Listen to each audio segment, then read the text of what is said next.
एक व्यक्ति की शादी हो रही थी, तो दुल्हन के बीच में आत्मा घुसी और उसने फेरे उसके साथ ले लिए। ओ तेरी। आप ये देखो, अगर कोई आत्मा आपसे शादी कर ले और आप रात को अपनी वो पत्नी के तो साथ पास लेके जाओ और जाएगी भाई। जैसे ही मतलब आवाज बदले उसकी, तो आपके ऊपर क्या बीतेगी। अगर गलती से आपके घर के ईस्ट डायरेक्शन के अंदर आपने उनकी फोटो लगा दी जो इस दुनिया से जा चुके हैं, तो वो आपके सपने में आना शुरू कर देंगे। मात्र एक छोटी सी चीज से इतना बड़ा चेंज आ सकता है और आप परेशान हो जाओगे कि अचानक दादाजी क्यों आने लग क्यों गए। आने लग गया। तो हमने नमस्कार दोस्तों, एक नए पॉडकास्ट में आपका फिर से स्वागत है। मेरे साथ आज हैं एस्ट्रोलॉजर सुनील सेठी सर जी। तो भाई आज हम जानने वाले हैं भाई एस्ट्रोलॉजी के बारे में, एस्ट्रोलॉजी काम कैसे करती है ना। और एस्ट्रोलॉजी के बहुत सारे अलग अलग छोटे छोटे भाग भी हैं, अलग छोटे छोटे टाइप्स में बटी हुई है। आगे बहुत सारे, जैसे हम न्यूमरोलॉजी की बात करते हैं, और कुछ आजकल कुछ नए तरीके भी आए हैं, पामिस्ट्री है ना, कुछ बहुत ऐसे तरीके हैं जो लोगों ने मार्केट में नए नए इजाद किए हैं। और कई बार क्या होता है, इस चीज़ में लोग फंस भी जाते हैं। तो आज हम जानेंगे आपसे सही तरीके से एस्ट्रोलॉजी मायने में कैसे होती है ना। और सही जो तरीका है उनको चीज़ों को समझने का वो क्या है। काफ़ी टाइम से, मतलब 20 एक साल का एक्सपीरियंस है सर को। तो आज सर से ही जानते हैं। सर जी, शुरू करते हैं। नमस्कार दोस्तों। पहले तो मैं संदीप जी को धन्यवाद करूंगा कि आज ये नए टॉपिक के साथ आपके पास पॉडकास्ट लेकर के आए हैं। और आज जो हम चर्चा करेंगे, ये तकरीबन तकरीबन हर व्यक्ति को जानना जरूरी है, क्योंकि एस्ट्रोलॉजी आज की डेट में बहुत ज़्यादा ट्रेंडिंग में है। और उस ट्रेंडिंग की वजह से वो लोग भी फायदा उठा रहे हैं जो एस्ट्रोलॉजी की एक्चुअल में प्रैक्टिस मतलब नहीं कर रहे हैं, या आप ये कह सकते हो कि मिसगाइड ज्यादा कर रहे हैं लोगों को। तो आज हम उस पर चर्चा करेंगे। तो पहले हम बात करेंगे कि ज्योतिष काम कैसे करता है, ऐसा क्या है जो आपको जिससे कि आप कनेक्ट करते हो अपनी लाइफ के साथ। देखिए, ज्योतिष या जो न्यूमेरोलॉजी है या वास्तु है, ये सारा का सारा हमारी लाइफ में जो बेस होता है, ये हमारे पूर्व जन्मों के आधार पर होता है। हमारा जो डेट ऑफ बर्थ होता है, हम नहीं चुन सकते कि हमने कब पैदा होना है, ये परमात्मा चूज करता है, कुदरत चूज करती है। तो आप जिस वक्त जन्म ले रहे हो धरती पे, जब आप आ रहे हो, तो उस समय ग्रहों की क्या पोजीशन है, उन ग्रहों के हिसाब से ही आपका घर का वास्तु, आपका सबकॉन्शियस माइंड माइंड वैसे ही सेलेक्ट करेगा। इवन कि आप रूटीन में अपने कपड़े और अपने नंबर तक उस हिसाब से चूज करते हो। मान लीजिए किसी व्यक्ति का राहु खराब है, वो हर चीज के अंदर 4 नंबर का उपयोग करना शुरू कर देगा। तो जो भी हमारी प्लानिटरी पोजीशंस होती हैं, जो भी हमारी कुंडली में ग्रह होते हैं, तो वो हमारे पूर्व जन्मों के ऊपर आधारित हमें उस हिसाब से जन्म परमात्मा देता है। और चूंकि मनुष्य एक भोगजूनी है, तो हम उसी हिसाब से अपने कर्मों का भुगतान करते हुए अपने जीवन को आगे बढ़ाते हैं। अब इसके अंदर ज्योतिष का महत्व क्यों ज्यादा हो जाता है, ज्योतिष क्या आपको गाइड कर सकती है। देखिए, हर प्लेनेट के हिसाब से, हमारी कुंडली के हिसाब से आपको एक पर्टिकुलर चीजों के लिए रिकमेंड किया जाता है कि आपको ये करना चाहिए जीवन में। और कुछ चीजें ऐसी होती हैं जिसके लिए आपको मना किया जाता है कि आपको ये नहीं करना। फॉर एग्जाम्पल, हम एक छोटा सा एग्जाम्पल लेते हैं। किसी का अगर मान लीजिए कि राहु फोर्थ हाउस के अंदर बैठ जाता है, मतलब कुंडली के अंदर राहु का चौथे घर में विराजमान हो जाते हैं। अगर जब वो वहां पे रिपीटेशन देंगे वर्षफल के अंदर, फोर्थ हाउस का राहु जो फोर्थ हाउस के अंदर ही आएगा, तब स्ट्रिक्टली कहा गया है कि आपको अपने टॉयलेट के साथ छेड़छाड़ नहीं करनी। तो ये तो आपको वो बता दिया गया कि बिल्कुल जो कार्य नहीं करना। और यदि आप उस समय पे ये कार्य करोगे, तो वही राहु विकराल रूप धारण करके आपको तरह तरह के नुकसान देना स्टार्ट कर देगा। तो जन्म कुंडली आपका एक एक प्रिंट है, एक बेस है आपको जो पीछे से मिला है, जो कुदरत ने आपको दिया है, और उसके ऊपर आधारित आपको अपने निर्णय लेने होते हैं। लेकिन आजकल क्या हो गया है कि ढेर सारा, जब से एआई का, इंटरनेट का जमाना आया है, तो ट्रेंडिंग के अंदर तो बहुत से लोग मिसगाइड भी हो जा रहे हैं। तो तरह तरह के उपाय खुद कर लेते हैं, और सेल्फ रेमेडी कभी कभी बहुत ज्यादा हार्मफुल हो जाती है। मान लीजिए आपका कुंडली में शनि बहुत अच्छा बैठा है, जिस दिन आप उसके चीजों का दान करना शुरू कर दोगे, मान लीजिए आप रूटीन में शनि मंदिर में जाकर के आप तेल दान शुरू कर देते हो, और शनि आपका योग कारक प्लैनेट है, आप समझ लीजिए आपके बुरे दिन तब से स्टार्ट हो गए। तो कभी भी बिना किसी गाइडेंस के कभी भी सेल्फ रेमेडीज नहीं करनी चाहिए। हाँ, कुछ रेमेडीज हैं, जैसे किचन में खाना खाना चाहिए, वो कोई भी प्लेनेट कहीं भी बैठा हो आपका, ये आपको हमेशा फायदा देगा। माता पिता के पैर छूने चाहिए। और मैं सच बता रहा हूं, आज की डेट में लोग ढेर सारे उपाय कर लेंगे चंद्रमा के। हमारे पास कई बार क्लाइंट आते हैं, हम जब ये कहते हैं ना उनको कि अपने माता पिता के रोज चरण छूना शुरू कर दो, तो वो कहते हैं ये नहीं हो सकता। तो इस तरह से बहुत चीजें ऐसी हैं जो आप अपने आप कर सकते हो, और यदि आप छोटी छोटी चीजें वो करते रहोगे अपनी लाइफ के अंदर, तो हो सकता है कि आपको कभी बड़ी दिक्कत आए ही ना जीवन के अंदर। आप कुछ मत करो, आप हर वेडनेसडे और हर सैटरडे अपना टॉयलेट साफ करना शुरू कर दो, आपका राहु पॉजिटिव होना शुरू हो जाएगा। अब राहु पॉजिटिव होना शुरू हो गया तो बहुत से झगड़े आपके वैसे ही निपट जाएंगे। आप कुछ नहीं कर सकते, आप जो भी आपके घर के आसपास साफ सफाई का कार्य करता है उसको कुछ ना कुछ मीठा खिलाना शुरू कर दो, तो बहुत सी चीजें आपकी वैसे ही ठीक होने लगेगी। तो इस तरह से एस्ट्रोलॉजी काम कैसे करता है, ये वो बेस है आपकी लाइफ का जो आपको गाइड करता है कि इस तरह से आपको अपने जीवन में चलना है, और वो मार्गदर्शन करता है। और हमारे कर्मों के हिसाब से ही हमें मिलते हैं अंक, कितनी तारीख को आपका जन्म हुआ है, क्या नाम रखा आपके पेरेंट्स ने आपका। कई बार आपने देखा होगा कि जाने अनजाने में स्पेलिंग गलत लिखी जाती है, लेकिन उसका इफेक्ट होल लाइफ आदमी को झेलना पड़ता है। आपने बहुत से फिल्म स्टार, फिल्म इंडस्ट्रीज के ऐसे लोग देखे होंगे जो बिना किसी लॉजिक के एक डिजिट या एक अक्षर अपने नाम के आगे अटैच कर देते हैं, ठीक है। तो वो ऐसे नहीं होता, वो बहुत बड़े लोगों की रिकमेंडेशन होती है, और उसके बाद उनके जीवन को बदलते भी देखा गया है। मैं आपको ज्यादा नहीं कहूंगा, एक छोटा सा एग्जांपल देता हूं। एक पंजाब में एक मॉल होता था, मैं लोकेशन ढंग से मेरे को भी याद नहीं आ रही है, नॉर्थ कंट्री मॉल, वो नहीं चल रहा था, उसका नवीनीकरण किया गया, उसका नाम बदला गया, खरड़ के पास। और नाम बदलने के बाद वो आज बहुत अच्छा चल रहा है। तो न्यूमेरोलॉजी की अपनी वैल्यू है। फिर न्यूमेरोलॉजी के बाद पामिस्ट्री भी आती है, घर का वास्तु आता है, और ये सारा का सारा आपस में कनेक्टेड है। कनेक्टेड कैसे है, आप ये देखिए, आप कुंडली में भी ग्रहों का इस्तेमाल कर रहे हो, न्यूमेरोलॉजी में भी ग्रहों का इस्तेमाल कर रहे हो कि एक नंबर फलाने ग्रह को रिप्रेजेंट करता है, 2 नंबर फलाने ग्रह को रिप्रेजेंट करता है, और अब वास्तु में भी ग्रहों का इस्तेमाल कर रहे हो कि कौन सी दिशा में कौन से ग्रह का वो रहता है कि एक मतलब प्रभाव रहता है। तो सबसे कॉमन क्या हो गया, ग्रह। तो ग्रह सबसे कॉमन है, ग्रह ऐसी चीज है जो सब जगह पे रिपीट हो रहा है, चाहे वो पामिस्ट्री हो, चाहे वो न्यूमेरोलॉजी हो, चाहे वो वास्तु हो, चाहे वो कुंडली हो।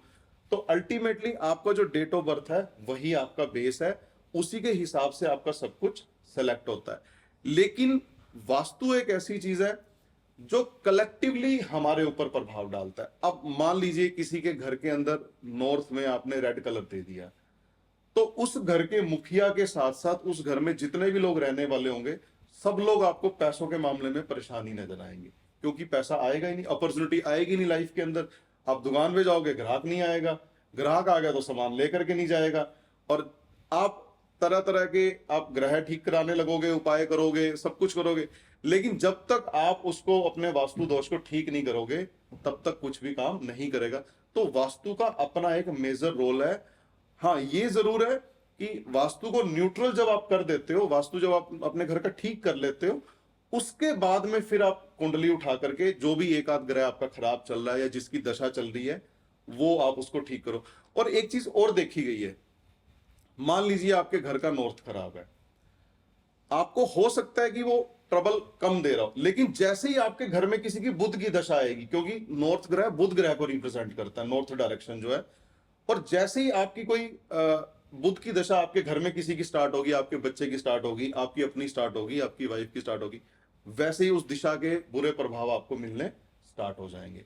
तो कौन सी दशा ऑपरेट हो रही है, तो कौन सी दिशा आपके लिए महत्वपूर्ण है, ये सारा का सारा इन टोटलिटी जब आप देखते हो, तो ये ज्योतिष है। ना अकेला न्यूमेरोलॉजी सब कुछ करेगा, ना अकेली वास्तु कुछ करेगी, ना अकेली एस्ट्रोलॉजी कुछ करेगी। तो आपको जब भी देखना पड़ेगा, इन टोटलिटी सारा देखना पड़ेगा। जब आप इन सब चीजों को कंबाइन करके देखोगे तब आपको रिजल्ट मिलेंगे। मैंने ऐसे कई कस्टमर देखे अपने, मेरे कई क्लाइंट ऐसे देखे जो बड़े परेशान चल रहे होते हैं, तो जब उनको देखते हैं, उनकी कुंडली देखते हैं, भाई सब कुछ बढ़िया लग रहा है, तो फिर हमें कनेक्ट करना पड़ता है उनके घर के वास्तु के अंदर जाकर के। या फिर भी हाल फिलहाल में आपने अपने नाम के अंदर कुछ चेंज तो नहीं किया, कोई गलती से भाई गलत चेंज तो नहीं हो गया। आपने वो कॉन्वालेक्सा वाला किस्सा सुना होगा, कॉन्वालेक्सा पैसा आएगा। और कुछ ऐसे उपाय भी उन्होंने बताए कि आपने गुप्त अंगों में जो है दही लगा लीजिए, और ये देखिए सब। वो जो जैसे अब आप बता रहे कॉन्वलेक्सा, अब कॉन्वलेक्सा भी हमारे हिंदुस्तान का शब्द तो नहीं है, मतलब उससे ज्यादा पावरफुल हमारी सनातन संस्कृति के अंदर मंत्र पड़े हैं। अब सिर्फ एक ओम ऐसा मंत्र है जिसके जाप से सब कुछ आपके जीवन में ठीक हो सकता है। जहां तक बात रही, उन्होंने एक उपाय जैसे आप अभी डिस्कस कर रहे हो कि अपने गुप्त अंगों को दही से साफ करना, वो एक लाल किताब का उपाय है। तो सब कुछ कंबाइन ही चल रहा है आजकल, लेकिन आपको बिना दिक्कत के कोई भी उपाय नहीं करना चाहिए, सिवाय छोटे मोटे जनरल उपाय के। कन्या को मीठा खिला दो, है ना, आप किचन में बैठ के खाना खा लो, इस तरह के 5-7 जो उपाय हैं, इसके अलावा कोई भी उपाय बिना किसी की रिकमेंडेशन के नहीं करना चाहिए। देखिए, बहुत साधारण सी बात है, आप जब बीमार होते हो, आप एक आधी रात जब आपको बुखार आता है तो आप एक पैरासीटामोल खा लेते हो, ठीक है, आप और थोड़ा सा एक आध दिन और वेट करते हो, तो गूगल पे हर दवाई मौजूद है। क्या आप गूगल से देख करके दवाई ले सकते हो? नहीं ले सकते। तो भाई एस्ट्रोलॉजी के अंदर सेल्फ रेमेडीज क्यों कर रहे हो? कंसल्टेशन लो, क्या दिक्कत है? पूरे जीवन में 5-10 बार ऐसी कोई विपत्ति वाला समय आता है कि जब आपको जाना पड़ता है। वैसे तो देखो, रूटीन में हर व्यक्ति को वर्चुअल चेक करवाना चाहिए। जन्मदिन से पहले आप किसी भी पंडित जी के पास जाइए, जो भी आपके, कई बार तो फैमिली में भी ऐसे पंडित होते हैं जो मतलब आपके पिताजी के टाइम के होते हैं, तो आप सिंपली वर्चुअल उनको दिखाइए जा करके, है ना। तो इससे क्या होगा, पूरा साल आपको ऐसा लगे कि कोई भाई ऐसा महीना है जो आपके लिए ज्यादा खराब है। उस दौरान आप एहतियात बरत सकते हो, ड्राइविंग ध्यान से कर सकते हो, है ना, मंदिर जा सकते हो, पूजा पाठ कर सकते हो, कोई रेमेडी है तो स्पेशल उन्होंने सजेस्ट करी है तो वो कर सकते हो। तो सेल्फ रेमेडीज जैसे खतरनाक है, उसी तरह से जैसे सेल्फ मेडिसिन खतरनाक है, उसी तरह से सेल्फ रेमेडीज भी खतरनाक है। कभी कभी जाने अनजाने में हम अपने ग्रहों को इस तरीके से छेड़ लेते हैं, या उन ग्रहों का भी दान कर बैठते हैं गलती से, जो हमारे लिए योग कारक होते हैं। तो इस तरह से फिर हम छेड़ देते हैं और जिंदगी जो है और ज्यादा खराब होनी स्टार्ट हो जाती, और एक्चुअल में हमें पता ही नहीं लग पा रहा होता कि किस वजह से हुआ है। और फिर एक चीज और है, अब मान लीजिए आपकी राहु की दशा चल रही है, राहु आपके लिए अच्छा नहीं है, आप अपने घर के वास्तु में राहु की दिशा को ही सबसे पहले टच करोगे, वहीं जाकर के छेड़ोगे, उसको खराब करोगे, या वहां पे सीलन आने लग जाएगी, दरारें पड़ जाएंगी, फर्श दबने लगेगा, तो ये चीजें रिलेट होती चली जाती हैं। तो जब आप इन टोटलिटी देखते हो तो फिर आपको पता लगता है भाई यहां दिक्कत है। देखिए, रेमेडीज आज की डेट में मेरे ख्याल से कोई ऐसी रेमेडी नहीं है जो यूट्यूब पे अवेलेबल नहीं होगी, लेकिन जब तक आप उसका डायग्नोसिस नहीं करोगे कि भाई दिक्कत एक्चुअल में है क्या, तब तक आप उसके रूट लेवल तक पहुंच नहीं पाओगे, आपकी सारी रेमेडी निष्फल होने लगेगी, वो काम ही नहीं करेगी। तो डायग्नोसिस जरूरी है। और मैं प्रैक्टिकली बता रहा हूं, मेरे अपने जितने भी क्लाइंट होते हैं, 9 ग्रह है, कुंडली के 12 खाने हैं, 12 नी में 108, 100 उपाय बताए जा सकते हैं, लेकिन मात्र 4 या 5 उपाय सिलेक्टेड यदि आप करते हो, उसी में ज्यादातर काम हो जाता है, बशर्ते थोड़ा सा भगवान की दृष्टि आपके ऊपर बढ़िया होनी चाहिए, कोई आपको गाइड करने वाला अच्छा सा मिल जाए, तो 3 या 4 उपाय करके ही सारी चीजें सेटल होनी शुरू हो जाती हैं। सबसे इंपॉर्टेंट चीज है कि आपको हर साल अपना वर्चुअल जरूर दिखाना चाहिए, क्योंकि देखिए, जन्म कुंडली के ग्रह तो जहां पे बैठ गए वहीं पे स्थायी रहते हैं, लेकिन वर्षफल में वो ग्रह रोटेट होते रहते हैं। गोचर है, यदि आप लाल किताब की प्रैक्टिस करोगे तो उसमें अलग वर्षफल होता है, केपी के अंदर अलग होता है, तो हर सिस्टम के द्वारा अलग। आप किसी भी एक सिस्टम को फॉलो कीजिए, मैं ये नहीं कह रहा, मैं पर्टिकुलर किसी ऐसे सिस्टम की तरफदारी नहीं कर रहा कि आप केपी में ही काम करो या वैदिक में करो या आप लाल किताब के, जैसे भी आपको करना चाहो। चर्चा करेंगे थोड़ी लाल किताब के ऊपर, क्योंकि आजकल लाल किताब बहुत ट्रेंडिंग में है। तो लोगों को मतलब हर किसी को पूछो कहाँ से उपाय करो, लाल किताब। किसी को कुछ पूछ लो कि आप क्या करते हो, तो वो बोलता है लाल किताब। और लाल किताब एक बिल्कुल ही ट्रेंड में आ चुका है इस वक्त, है ना। लोग अब ज्योतिष, जो वैदिक ज्योतिष है उसकी तरफ कम जा रहे हैं, और लाल किताब के उपाय मतलब बहुत जल्दी जल्दी यूट्यूब, इंस्टाग्राम और ये सब पे रील्स वगैरह देखकर आजकल लाल किताब के उपाय बहुत ज़्यादा कर रहे हैं। तो एक तो मुझे ये जानना है कि लाल किताब आई कहाँ से, है ना, मतलब कौन इसे लेके आया, क्या है इस किताब में ऐसा जो मतलब लोग इसके पीछे इतना पागल हुए जा रहे हैं। देखो, लाल किताब जितना मैंने स्टडी किया इसको, ये पंडित रूपचंद जोशी जी थे, है ना, मतलब ये तब की बात है जब ब्रिटिश साम्राज्य होता था हमारे यहाँ पे, तो तब वो उनके पास नौकरी करते थे, है ना। तो वो उनको कुछ ऐसी, और वो वैदिक ज्योतिष के बहुत बड़े ज्ञाता भी थे, वो उनको कुछ ऐसी परमात्मा की कृपा थी कि उनको कुछ थॉट्स आते थे, वो जब भी उनको कहीं से कुछ इंट्यूशन हुई तो वो लिखते चले जाते थे। तो धीरे धीरे उन्होंने पहले 39 की एक बुक निकाली, फिर 40, 41, 42, फिर फाइनल एक उन्होंने लास्ट में एक किताब लिखी जो 52 कहते हैं जिसको, तो 5 वर्जन लाल किताब के आते हैं। और उन्होंने उन 5 वर्जन्स के अंदर तकरीबन तकरीबन हर चीज को मतलब इनबिल्ट किया। उन्होंने उसके अंदर पामिस्ट्री की भी बात की है। देखो लाल किताब, जब भी हम लाल किताब की बात करते हैं तो लाल किताब का नाम एक्चुअल लाल किताब नहीं है, लाल किताब का नाम है समुद्रिक लाल किताब। समुद्रिक लाल किताब का मतलब होता है कि जो पामिस्ट्री बेस्ड है। कुछ चीजें उन्होंने लाल किताब में ऐसी बता दी कि जिसको आप पामिस्ट्री से रिलेट करे बिना आप क्लैरिफाई नहीं कर सकते, ठीक है। तो उन्होंने वो किताब लिखी और उसके बाद कोई भी ज्योतिष का ग्रंथ अपडेट नहीं हुआ। आप दूसरे शब्दों में ये कह सकते हो कि लाल किताब ज्योतिष का एक अपडेटेड वर्जन है, जिन्होंने उन्होंने बड़ा सिंपलीफाई करके उन्होंने राशियां निकाल दी, कुंडली के भाव, पामिस्ट्री, घर का वास्तु, मकान कुंडली, कौन सा अंग फड़कता है तो आपको कैसा फल देगा। तो ये सारी की सारी चीजें उन्होंने इन 5 एडिशंस के अंदर इकट्ठी कर दी। और मजे की बात यह कि उनको जैसे जैसे आभास होता था वैसे वैसे वो लिख देते थे। तो कुछ चीजें लास्ट की आगे लिखी गई और आगे की पीछे लिखी गई। उसको वही व्यक्ति डिकोड कर पाएगा जो 5 वर्जन पढ़ेगा और पूरे को पढ़ेगा और बार बार पढ़ेगा। उन्होंने खुद लिख दिया। आपको मैं लाल किताब की ब्यूटी बताता हूं।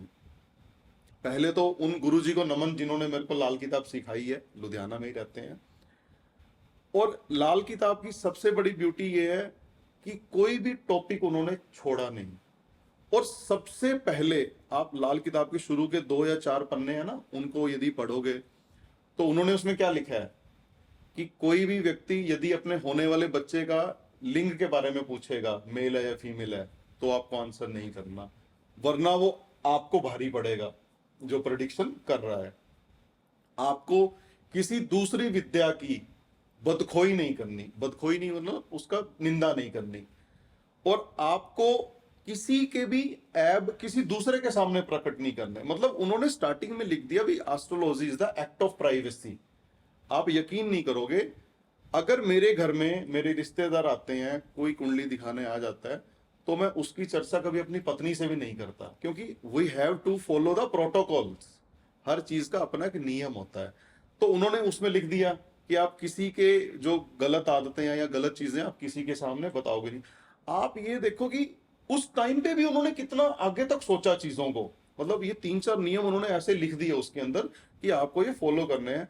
तो आजकल जो ये कहते हैं कि लाल किताब टोने टोटके की किताब, अरे इससे बढ़िया कोई एस्ट्रोलॉजिकल सिद्धांत नहीं है। मैं बताऊं आपको आज की डेट में कोई भी ऐसा रिफाइंड ग्रंथ नहीं है जिसमें सटीक उपाय लिख रखे हो। जबकि हम ये सोचते हैं कि बस लाल किताब उठाया, पढ़ा और उसके उपाय कर ली। नहीं, डेंजरस है। जब तक आपको सिम्टम नहीं है तब तक आपको उपाय नहीं करना, भले आपको कुंडली में कितना भी बुरा ग्रह दिखाई दे रहा है। उन्होंने क्या किया, उन्होंने सिंपली हर ग्रह को कुंडली के हर भाव के हिसाब से 2 चीजें बता दी भी, अगर ये ग्रह अच्छा है तो ये चीजें होगी और अगर ये ग्रह बुरा है तो ये चीजें होंगी। और मजे की बात ये है, चाहे ग्रह उच्च के खाने में बैठे चाहे ग्रह नीच के खाने में बैठे, उन्होंने वहां पे दोनों हालातें बता दी। अगर आपको भाई खराब हालात मिल रहे हैं तो आप ये वाले उपाय कर लो, और अगर आपको हालात ठीक मिल रहे हैं, भले वो प्लेसमेंट के हिसाब से खराब ही बैठे, तब भी आपको उपाय करने की जरूरत नहीं है। तो बिना सिम्टम के वो उपाय करने के लिए कभी रिकमेंडेशन नहीं करती लाल किताब। और लाल किताब के हिसाब से हर ग्रह हर जगह पे पॉजिटिव भी हो सकता है और वो नेगेटिव भी हो सकता है। और एक लाल किताब ऐसा ज्योतिष का ग्रंथ है जो आपको स्पिरिचुअलिटी की ओर, आपके पुराने रीति रिवाजों की ओर, अपने माँ बाप की सेवा करो। अगर आप ये सारी चीजें फॉलो करते हो तो एज पर लाल किताब आपको किसी रेमेडी की जरूरत नहीं पड़ती लाइफ में। लेकिन इसके पीछे मैं आपको एक चीज बताता हूं। कहने को तो हम ये कह देते हैं कि जी मैं अपने माता पिता की सेवा करता हूं, मैं अपने भाई की सेवा करता हूं, लेकिन आप दिखावे की सेवा कर रहे हो और आपके अंदर की नीयत में खोट है, तो इसका मतलब आपका केतु खराब। और जब तक आपका केतु खराब है आप जीवन में ऊंचाई नहीं पकड़ सकते। ठीक है, केतु है आपका इंटेंट, आपकी अंदर की नीयत। आप अपने भाई को ऊपर से तो कुछ कहते नहीं, लेकिन अंदर ही अंदर आप उससे द्वेष रख रहे हो कि यार इसकी इतनी सैलरी कैसे हो गई। बाहर से तो आप कुछ कहते नहीं, जब आपके घर आता तो आप उसका सम्मान करते हो बच्चों, लेकिन वो आपका मंगल ग्रह खराब ही फल देगा क्योंकि आपकी नीयत में खोट है। तो यहाँ पे अक्सर हम रूट लेवल की जो एस्ट्रोलॉजी की चीजें हैं उनको मिस कर जाते हैं। हम किसी एस्ट्रोलॉजर के पास जाते हैं कि पंडित जी मेरा मंगल खराब है, मेरे को किसी ने बताया था कि भाई की सेवा करो, तो मैंने भाई की सेवा करी तो मेरा मंगल ठीक नहीं हुआ। अरे जब तक आप अपनी अंदर की नीयत को ठीक नहीं करोगे ना, तब तक वो दिखावे वाली सेवा जितनी मर्जी कर लो वो ठीक नहीं होने वाला। आप अपने माता पिता की सेवा कर रहे हो, अंदर ही अंदर ये सोच रहे हो कि मेरे भाई को ज्यादा पैसा दे दिया मेरे से, तो उस सेवा का कोई फायदा नहीं। पहले आपको अपने अंतर मन पे काम करना पड़ेगा, आपकी नीयत पे काम करना पड़ेगा, क्योंकि आपकी नीयत, परमात्मा तो समझ रहा है ना, परमात्मा तो अंदर ही बैठा है ना आपके, इसलिए ये चीजें काम नहीं करती। तो लाल किताब in nutshell is a beautiful ग्रंथ। लाल किताब बहुत बढ़िया ग्रंथ है, आपको अच्छी अच्छी रेमेडी देता है, लेकिन मिसयूज इसका हो रहा है आज की डेट में बहुत ज्यादा। जिसने लाल किताब ढंग से पढ़ी भी नहीं है, वो बस स्टैंड से जैसे एक देखिए, जैसे एक रैपिडेक्स इंग्लिश स्पीकिंग की आपने बुक देखी होगी, उसी तरह से ढेरों किताबें हर बुक स्टॉल पे बिक रही हैं। लाल किताब के टोटके, लाल किताब के उपाय, वो लेते हैं, पढ़ते हैं और काम शुरू कर देते हैं। बाद में होता क्या है, वो या तो जाने वाले पछता रहे होते हैं, या जो उपाय बता रहा है वो भी पछता रहा होता है। मैं आपको एक और चीज बताता हूं, लाल किताब में एक बात ये लिख रखी है, ग्रह फल और राशि फल। अगर मान लो आपने चेक नहीं किया कुंडली के अंदर और वो ग्रह आपका ग्रह फल का है और आपने उसका उपाय करा दिया, तो कभी कभी ये उपाय करवाने वाले के ऊपर भी बैकफायर कर देता है। तो इसलिए कभी भी आप ऐसे ज्ञाता के पास जाओ जो लाल किताब जिसने पढ़ रखी है और जो सिलेक्टेड दो चार आपको उपाय आपके हिसाब से कराता है। ऐसा नहीं, मतलब ऐसे तो देखो आप इस अपने वीडियो को छोड़ दो, आप वैसे यूट्यूब पे टाइप करो लाल किताब के उपाय, ऐसे ढेर सारी एक लिस्ट निकल करके आ जाएगी, हर ग्रह के 10 उपाय, 15 उपाय। नहीं, मैं तो ये सारे नहीं मैं किए तो जा ये भी सकते। देख रहा हूँ कि कुछ क्रिएटर्स ही जो यूट्यूब पे वीडियोस बनाते हैं, उन्होंने कुछ नहीं, उनको लाल किताब के बारे में तो कोई नॉलेज है नहीं, बट उन्होंने लाल किताब उठाकर, जैसे किसी ने बोल दिया कि भाई आपने बताया सपने के बारे में बात करिए ना, या फिर आप किसी भी उपाय के बारे में बात करो, मंगल कैसे ठीक किया जाए, शनि कैसे ठीक किया जाए, तो बस वो कुछ नहीं कर रहे हैं, बस वहां जाते हैं लाल किताब के अंदर से वो उपाय उठाते हैं और पढ़ना शुरू करते हैं, नहीं, वीडियोस बना देते हैं उसके डेंजरस बारे है, इट्स वेरी डेंजरस। मैं मतलब मैं एस्ट्रोलॉजी की प्रैक्टिस के फेवर में हूं। अगर आपने अच्छा एक गुरु धारण किया हुआ है और उससे आपने ढंग से सीखा है, आपने थोड़ा स्टडी करी है तो ठीक है, लेकिन ऐसे सेल्फ रेमेडीज ऑलवेज डेंजरस, करवाने वाले के लिए भी डेंजरस है, करने वाले के लिए भी डेंजरस है। आपको नहीं पता कि आपकी कुंडली में कौन सा ग्रह आपको अच्छा फायदा दे रहा है। आप व्यापार करते हो, है ना, बुध ग्रह जब तक अच्छा नहीं होगा आपका व्यापार नहीं चलेगा। आपका व्यापार बहुत बढ़िया चल रहा है, आप पता नहीं किसी की बातों में आकर के या आपने वीडियो देख करके बुध ग्रह के दान शुरू कर दिए, आपके व्यापार का डे बाय डे बट्ठा गोल होना शुरू हो जाएगा और आप ढूंढते रहोगे जाके भी क्या हो गया। अच्छा, आज की डेट में अगर आप 10 लोगों के पास जाते हो ना, मैं मतलब मैं किसी पर्टिकुलर किसी का नाम लेके नहीं बोलूंगा ये बात, लेकिन 10 में से 7 आपको मिसगाइड करने वाले ही मिले।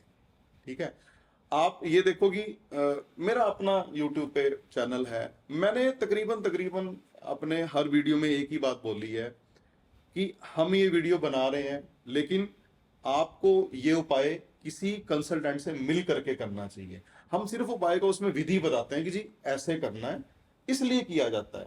आपको लगता है कि आपके सिम्टम हैं, आप किसी कंसल्टेंट के पास जाइए, आप एस्ट्रोलॉजर से मिलिए, आप उसको पूछ करके उसकी गाइडेंस में रह करके वो रेमेडी करो। नहीं तो फिर ठीक है, चल रहा है नहीं, दुनिया। लोग आजकल चाहते भी हैं, उन्हें उपाय, हर चीज का मतलब उपाय चाहिए, बट वो कंसल्टेशन नहीं चाहते। मतलब क्योंकि कंसल्टेशन अगर आप किसी से लेते हो, किसी के पास जाते हो, तो उनकी कुछ फीस भी होती है। मतलब हर चीज को एक चीज फ्री में ढूंढने की आदत पड़ चुकी है लोगों को ना, वो नहीं, सब वो तो फिर ऐसा ही है ना, नुकसान फिर देता है। आपको हुआ है, बुखार हुआ है, आप टेस्ट भी मत करो, गूगल पे हर चीज की दवाई अवेलेबल है। बहुत से डॉक्टर भी आजकल तो गूगल पे देख करके डोज सेलेक्ट करते हैं, तो आप कर लो भाई, ठीक है, जरूरत ही नहीं है फिर तो एस्ट्रोलॉजर की, जरूरत खत्म हो बाद जाएगी। में पता लगता है कि बुखार बुखार नहीं था, किसी और वजह से आ गया। हाँ एग्जैक्टली, आपको, आप जैसे लाल किताब की बात कर रहे हो, लाल किताब में देखो ग्रह कैसे काम करते हैं, मैं आपको बताता हूं। लाल किताब में ये लिखा हुआ है, जब बुध खराब होगा तो आपकी बुद्धि से वो ऐसे काम करवाएगा कि आप अपना राहु खुद खराब कर लोगे, है ना। अब राहु खराब का सिम्टम आपको दिख जाएगा, आप राहु का उपाय करते रहोगे, भैया शुरुआत तो बुध से हुई थी। अब बृहस्पति शनि के बारे में ये लिखा हुआ है कि जब बृहस्पति कुंडली में खराब होगा तो आपको सिम्टम शनि ग्रह के जरिए देगा, है ना। अब आप शनि ग्रह के सिम्टम को देख करके शनि के उपाय करते रहोगे, अरे भाई शुरुआत तो बृहस्पति ग्रह से हुई थी ना। बिल्कुल। तो आपको डायग्नोसिस इंपॉर्टेंट है, नहीं तो फिर आदमी एक वो कहते हैं ना कि नमाज माफ करवाने गए थे, रोजे गले पड़वा के आ गए, आपने 4 उपाय ऐसे कर लिए जिसके कारण आपको और 40 उपाय बाद में करने पड़ जाएंगे। बिल्कुल। भाई करना ही क्यों, आप अपने कर्म को ठीक रखो ना, आप अपनी नीयत को ठीक रखो। आप यदि अपने कर्म को ठीक करते हो, अपनी नीयत को ठीक करते हो, आपका मंगल खराब है, आपका भाई आपके साथ गलत भी करता है, आपने अपने अंदर से सोच रहे नहीं यार मेरा भाई है, मतलब मेरे को अपने इसके प्रति अपनी नीयत साफ करनी है, फिर चाहे आपको आपकी पत्नी भी भड़काए, आप अपनी नीयत साफ रखो, आपका मंगल कभी खराब नहीं होगा। मतलब मैंने ये चीज देखी है, अपने क्लाइंट्स को सजेस्ट करी है, बहुतों का पैचअप करवाया है, जिनकी मैरिड लाइफ खराब है उनकी मैरिड लाइफ रास्ते पे आई है, सास बहू के झगड़े ठीक हुए हैं, लेकिन आपको पहले अपनी नीयत साफ करनी पड़ेगी। हमारे लाल किताब में एक उपाय है, छोटा सा, सास बहू का झगड़ा चल रहा है तो जी मिट्टी का बर्तन लो, दूध के अंदर मक्खन को मिक्स करो और वो आप मतलब मंदिर में दे दो या शिवलिंग पे अर्पित कर दो, या कैसे भी करके झगड़े खत्म हो जाएंगे। लेकिन अब भाई दूध और मक्खन तो दे रहे हो, है ना, सास बहू आपस में सास को आप कह रहे हो नहीं मैं तो इसको मां नहीं मानूंगी और मैं तो अंदर ही अंदर कोसूंगी, तो फिर क्या फायदा ऐसे दूध मक्खन का। देखो लाल किताब में कहीं ऐसा ना हो कि सास बोले, बहू बोले कि मैं बहू सास को ही खिला देती हूँ, फिर एक चीज और है, जहर डाल के अब मैं आपको दे दिया, एक सास खत्म। एक मैं ब्यूटी और आपको लाल किताब की बताता हूँ। लाल किताब ये कहती है कि उपाय जल्दी कब काम करता है, पहले आप जिस भी ग्रह का उपाय कर रहे हो उसके रिश्तेदार को जो आपके साथ जुड़ा हुआ है, पहले आप उसकी सेवा करो, जल्दी ठीक करेगा आपके ग्रह को। वो उसकी नहीं कर सकते तो उस ग्रह के जानवर की सेवा करो। जानवर से फिर बात आती है दूसरी चीजों पे, जैसे सपोज मान लीजिए अब शुक्र है ना, आप अपनी पत्नी की सेवा करो, आप अपनी पत्नी को खुश रखो, पत्नी को कोसो मत, पत्नी को डांटो मत, फ्राइडे के फ्राइडे उसको कुछ गिफ्ट करो, आपका शुक्र ठीक होने लग जाएगा। सर अगर नहीं, ये सर खतरनाक हो जाएगा सर, ये उपाय ये बहुत ज्यादा। खतरनाक नहीं है, ये बहुत अच्छा उपाय है यदि कोई व्यक्ति कर ले इसको। अरे और छोड़ो, मैं तो ये कहता हूँ भाई आप कुछ मत करो, पत्नी दिन भर आपके लिए काम करती है, आप यार सुबह उठ के पहली कप 1 कप चाय उसको आप पिलाना शुरू कर दो, आप 1-1.5 महीने में अपना शुक्र ग्रह की पोजीशन देख लेना, बहुत स्ट्रांग हो जाएगी। सर पत्नियां बिगड़ जाएंगी सर। अरे पत्नियां आजकल क्या बिगड़ी, पत्नियां बराबर कमा के दे रही हैं आपको, साथ में वो भी तो काम कर रही है ना, उनको भी रिलीफ चाहिए, वो बाहर भी काम कर रही है, वो घर में भी काम कर रही है। तो अगर वो व्यक्ति को कंट्रीब्यूशन करने के लिए बाहर काम कर रही है तो क्या व्यक्ति को नहीं चाहिए वो घर में भी थोड़ा हेल्प कर दे उसकी। आप ये करके देखो, आप मतलब कोई भी व्यक्ति जिसके घर में झगड़ा रहता है अपनी पत्नी को रोज सुबह 1 कप चाय पिलाना शुरू करते हैं। ये तो सर सही है, फिर उसके बाद तो सुबह सुबह पत्नी बोलेगी कि चल भाई हाँ, ठीक है। चाय पिला दे, अब तेरा शुक्र ठीक ठीक है हो भाई, जाएगा। क्या ठीक है, कोई दिक्कत नहीं है, आप करके देखो। तो अगर आप पत्नी की सेवा कर रहे हो, उसके बाद फिर आती है गाय की बारी, फिर आप गाय की सेवा करते हो, है ना। इस तरह से हमेशा ये मतलब ठोस हालातों पे लाल किताब चलती है, ऐसा कुछ भी तुक्के नहीं है, और it's a very beautiful science. इसके इससे बाहर मेरे को मतलब मैंने लाल किताब को जाना है तो मेरे को कोई चीज मिली नहीं जो इससे बाहर हो, कोई सिम्टम वर्चुअल। आप यदि दिक्कत में हो ना तो आपका वो प्लेनेट की उम्र और आपका वो वर्चुअल के साथ कहीं ना कहीं वो मैच कर जाएगा, जिससे आपका डायग्नोसिस हो सके। फॉर एग्जाम्पल किसी का शनि बहुत अच्छा है कुंडली में, तो भाई कितना भी बाकी ग्रह खराब हो, जब उसकी उम्र आएगी ना, जैसे शनि की उम्र हम कहते हैं 36 से 42 साल है, तो उसके बीच में उसको जरूर मौका मिलेगा कि वो अपना घर बना ले, गाड़ी बदल ले, प्लाट ले ले, दुकान ले ले, मतलब उसकी प्रॉपर्टी बनेगी, है ना। और यदि वो शनि खराब है तो अगर प्रॉपर्टी है तो भैया जरूर ऐसे हालात पैदा होंगे कि वो बिक सकती है। तो लाल किताब हमेशा ठोस हालात पे चलती है। हाँ, जब आपको सिम्टम आ जाए, एक बड़े वाला सिम्टम आ जाए कि भाई मेरा ये ग्रह खराब हो रहा है, आप किसी अच्छा एस्ट्रोलॉजर के पास जाओ, उससे बात करो, उसको अपनी कुंडली दिखाओ और अपने सिम्टम बताओ उसको। सिम्टम नहीं है कोई उपाय नहीं करना, भले वो ग्रह कहीं भी बैठा हो, किसी भी जगह पे बैठा हो, भूल जाओ उसको। कई बार कुछ चीजें ना अपने आप बैलेंस हो रही होती हैं। आपका शनि कितना भी खराब है कुंडली में, आपके चाचा जी के साथ मान लीजिए पिता की तरह रिलेशन बन रहे हैं, तो ठीक है, कोई दिक्कत नहीं है, चाचा का आशीर्वाद ही शनि ठीक कर देगा, जरूरत ही नहीं है। आप झूठ नहीं बोलते, आप नॉनवेज नहीं खाते, है ना, शनि वैसे ही खराब नहीं करेगा। लोग कहते हैं शनि की 7.5, मैंने अपने जीवन में ऐसे ऐसे लोगों को 7.5 में ग्रोथ करते देखा है, मतलब मैं दंग रह गया। उल्टा साढ़े साथी खत्म होने के बाद उनको दिक्कत आई। इसका मतलब कि भाई साढ़े साथी उनको प्रोटेक्ट कर रही थी। तो सर मैंने एक चीज और देखी है कि जो लाल किताब के एक्सपर्ट्स हैं, जो लाल किताब को मतलब फॉलो करते हैं, वो लोग बाकी जो ज्योतिष है, वैदिक ज्योतिष है, उसमें बोलते हैं कि जो ये साढ़े साती है या काल सर्प योग है, इन सबको आडंबर बताते हैं। वो लोग कहते हैं कि नहीं, ये ऐसा सब नहीं है, ऐसा नहीं है ही नहीं है। मतलब पहली बात तो ये है कि जिसने एक्चुअल में लाल किताब पढ़ी है और जिसने पूरी लाल किताब पढ़ी है, वो किसी भी विद्या का बदखोई तो करेगा ही नहीं ना, क्योंकि स्टार्टिंग में ही लिख दिया गया, हमने अभी वीडियो में ही बताया कि उसमें ये लिख दिया गया कि किसी भी दूसरी साइंस की आपको निंदा नहीं करनी। और दूसरी बात, लाल किताब में हम जो कुंडली देखते हैं, अरे भाई वो वैदिक की तो कुंडली है, बिल्कुल हम कोई अलग से थोड़ी बना रहे हैं। वही ग्रह है, वही, सिर्फ एक राशियां हटा दे, भाव भी वही है। कौन कह रहा है लाल किताब में साढ़े साती का जिक्र एनालिसिस तो वहीं से हो रहा है। है लाल किताब में लिखा है। लाल किताब में दूसरे तरीके से लिखा है कि यदि मान लीजिए आपका शनि खराब हो जाए, शनि की साढ़े साती लग जाए, तो आपका मकान गिर सकता है। अगर वो शनि खराब हो, आपके घर में सांप आपको निकल सकता है, जो भाई घर में किसी को काट भी सकता है, ठीक है। आपको बीमारियां लग सकती हैं, आपको ऐसी कोई बीमारी लग सकती है जिसकी वजह से आप एक कोने पे आइसोलेटेड पड़े हो। जैसे किसी को खांसी हो जाए, खांसी ठीक ना हो, वो कहते हैं ना, मतलब कोने पे डाल दो यार इनकी चारपाई, सबको औरों को ना डिस्टर्ब हो कर रहे जाए। हैं, औरों को ना हो जाए। तो इस तरह से उसमें बिल्कुल जिक्र है। अब देखो, जिन्होंने नहीं पढ़ी भाई वो कुछ भी बोल सकते हैं, और जिन्होंने पढ़ी है, एक्चुअल में मैंने अगर 20 लाल किताब की प्रैक्टिस करने वाले लोग देखे हैं, उनमें से 5-7 ही मेरे को ऐसे लगे जिन्होंने एक्चुअल पढ़ी है और एक्चुअल में उस साइंस को डीप तरीके से समझ पाए हैं। नहीं तो ठीक है, जैसे अब चल रहा है भाई मिक्सर, वही मिसगाइडिंग वाली बात है कि मिसगाइडेंस जैसे चल रही है दुनिया में, हर फील्ड के अंदर है। आप कोई भी फील्ड, क्या मेडिकल फील्ड के अंदर डॉक्टर नहीं है जो अच्छे नहीं होते? वो भी मिलेंगे आपको। क्या घर बनाने वाले मिस्त्री नहीं है जो खराब घर बना के चले जाते हैं? क्या गाड़ी ठीक करने वाले ऐसे मैकेनिक नहीं है जो गाड़ी गलत ठीक कर देते हैं? भाई उसी तरह एस्ट्रोलॉजी के अंदर भी ऐसे लोग हैं जो मिसगाइड कर देते हैं। भाई देखो, घोर कलयुग चल रहा है। आज की डेट में सबसे इंपॉर्टेंट है पैसा। आप ये देखो, 99 रुपीज के अंदर आपको आज लाल किताब सिखाई जा रही है, 99 रुपीज के अंदर आपको एस्ट्रोलॉजी सिखाई जा रही है। अरे भाई, महर्षि पराशर को मतलब कितने जन्म लेने पड़ गए ज्योतिष की रचना करने के लिए, और तुम यार 100 रुपए में ज्योतिष सिखा रहे हो।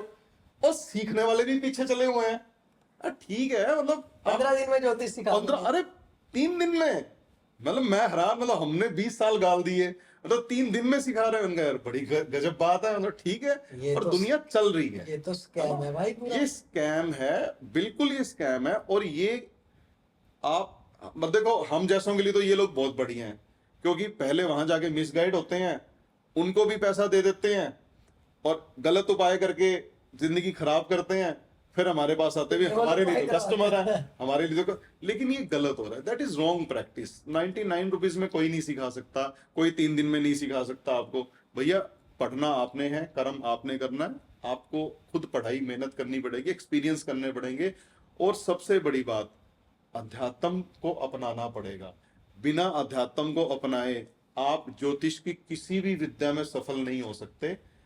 पंडित लोग पागल थोड़ी थे, चोटी रखते थे। अब मैंने जब प्रैक्टिस शुरू करनी थी, तो मेरे को मेरे गुरुजी ने कहा, कुछ भी कर, जितने बजे मर्जी उठ, तुझे जो करना है कर, तुझे शराब नहीं पीनी, तुझे मांस नहीं खाना, तुझे माँ बाप का निरादर नहीं करना, और सबसे इंपॉर्टेंट, तुझे टैक्स चोरी नहीं करनी। जब हम टैक्स चोरी करते हैं, शनि खराब हो जाता है।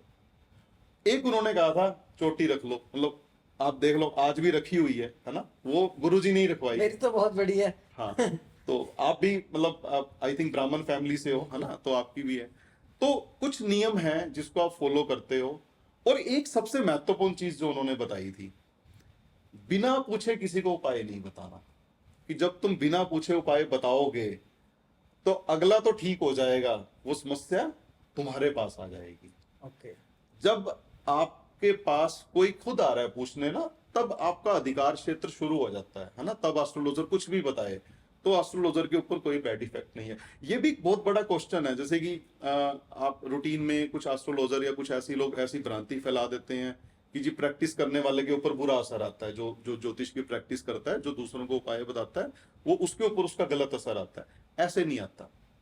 आधिकारिक तौर से यदि उसने पढ़ाई करी है, गुरुजी से आशीर्वाद लेके प्रैक्टिस शुरू करी है, और बिना पूछे किसी को नहीं बता रहा। अब मान लीजिए मैं आपके पास आया, मेरे को सामने आपके कर्टन का कलर ठीक नहीं लगता, आपने पूछा नहीं, मैं शुरू हो जाऊं ये बदल दो, वो बदल दो, ऐसा कर दो, तो भाई आपकी तो ठीक हो जाएगी समस्या, लेकिन वो समस्या में, चूंकि आपने पूछा नहीं, जब आपने पूछा नहीं तो मेरे को अधिकार नहीं है बताने का, तो मैं क्यों कोई रेमेडी बताऊं। हाँ, अगर आपने पूछा है तो मैं आपको बताऊंगा। तो कहीं कोई ज्योतिषी को कोई नुकसान नहीं है, उपाय करने वाले को भी फलेगा। बिना पूछे कभी किसी को नहीं बताना। ये सेल्फ तो रेमेडीज ये तो नहीं। वही वाली बात होगी कि अगर आप हॉस्पिटल जाते हो और आपको कैंसर है और कैंसर का ऑपरेशन हो रहा है, तो इसका मतलब ये थोड़ी है कि डॉक्टर को भी कैंसर हो जाएगा, है ना। हाँ, लेकिन बात पता है क्या है, अब डॉक्टर, अगर डॉक्टर को कैंसर भले नहीं हो सकता, अब डॉक्टर के पास कोई पहुंचा नहीं, वो गली में जा जाके पकड़ के ऑपरेशन करने लगे, तो भाई डॉक्टर को कोई पीट तो सकता है ना। हाँ बिल्कुल। तो वही बात इसके अंदर है, ठीक है। तो कोई ऐसी दिक्कत नहीं। लाल किताब इज ए ब्यूटीफुल ग्रंथ।